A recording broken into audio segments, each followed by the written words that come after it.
요즘 우리나라의 영적 상황은 이사야서 18장에 나오는 구스주 에디오피아와 아수르와 이스라엘이 처한 상황과도 흡사합니다.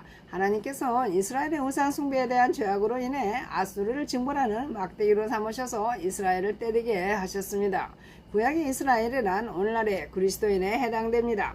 여러분은 요즘에 답답하고 이축되는 한국의 정치, 경제, 교회적 상황에서 혹 하늘이 무심하다고 원망하지는 않습니까? 온 세상을 창조하시고 모든 사람의 마음을 지으신 하나님께서는 우리의 마음과 행위 일거수일투족을 면밀히 감찰하십니다. 그러므로 하나님께서는 우리를 향해 이렇게 물으십니다. 내가 너의 고통을 보지 않으며 너희가 원통한 일을 당해도 무관심하다고 원망하느냐? 그렇다면 하나님께서 저와 여러분에게 원하시는 것은 무엇일까요? 그것은 우리의 영혼이 하나님만을 바라고 하나님을 즐거워하는 것입니다. 아멘. 우리가 하나님의 거룩하신 이름을 의지하면 하나님은 우리에게 인자를 베푸셔서 우리의 영혼을 사망에서 건져주시는 방패가 되십니다. 할렐루야. 하나님께는 이 세상의 열방 모든 나라는 한 방울의 물이나 작은 티끌 혹은 미세먼지와 같습니다. 이스라엘이 애굽을 의지하여 아수르를 물리치려 했을 때 하나님은 선지자 이사야를 통해 애굽의 개입을 막으시고 하나님의 백성이 사람의 방법이 아닌 하나님의 경륜에만 의지하게 만드셨습니다. 여러분은 혹 자신이나 가족이나 이웃이나 나라 때문에 불안하거나 화가 나거나 답답하십니까?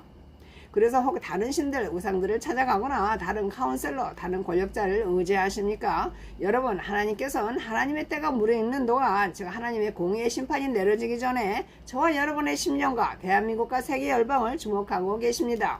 하나님은 이사야서 18장에서 말씀하십니다. 한낮에 소리 없이 내리쬐는 햇볕처럼 가을 추수 때 따뜻한 밤에 말없이 맺히는 이슬처럼 내가 하늘에서 조용히 내려다 보리라.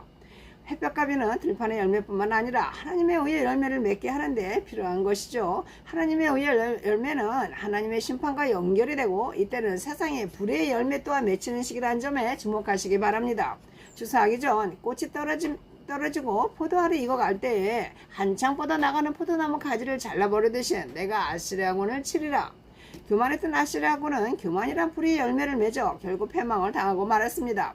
사랑하는 여러분, 우리 자신의 힘과 능력으로는 결코 의의 열매를 맺을 수가 없습니다. 우리가 의의 열매를 맺을 수 있는 건 십자가에서 우리의 불의를 짊어지신 의로우신 예수님으로 인해서만 가능합니다. 할렐루야. 지금부터 하루하루 우리의 시선을 오로지 하나님께만 고정하고 초점을 맞추십시다. 바쁜 한낮의 일광 속에서 우리 모두 주님의 밝은 빛 가운데 거하십시다. 고요한 밤의 정막 속에서 우리 모두 주님의 가슴에 맺히는 이슬을 느끼십시다. 우리나라도 이 세계도 하나님의 심판의 날이 무르익어가는 하나님의 고요한 응시 속에 놓여 있음을 잊지 마십시다. 아멘. 할렐루야. God bless you all.